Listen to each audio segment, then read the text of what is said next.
Баршаңызға сәлем, сіздермен Гүлім, менің каналыма қош келдіңіздер.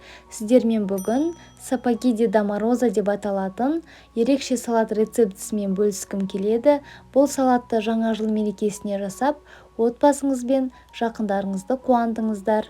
Қажетті ингредиенттер: картоп, сәбіз, тауық еті, пияз, жұмыртқа, қызылша, анар және де майонез.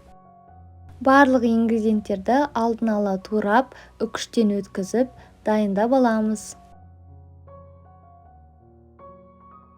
Сондай-ақ жұмыртқаның ақ уызын үкіштен өткізіп, жеке алып қоямыз, ол бізге артынан қажет болады. Пиязды видеодағыдай турап, қызып тұрған майда қуырып аламыз. Барлық ингредиенттерді алдын ала осылай дайындап алдым. Енді салатымызды жасауға көшеміз. Ең алдымен тарелкаға картопты салатын боламыз. Бірден Аяз атаның аяқ киімінің формасын жасап аламыз.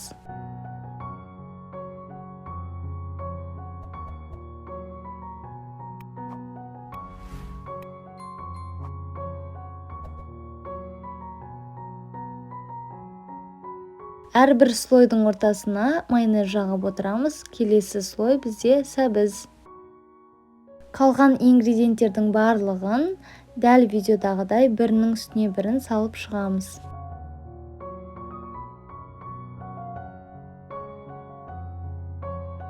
Қажетті ингредиенттерді видеоның астынан описаниядан көре аласыздар.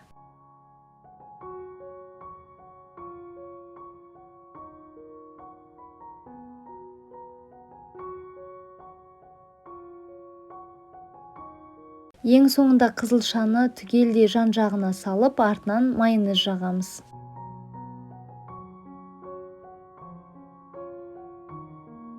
Майонезді толықтай жағып болған соң, үстіне анар себеміз.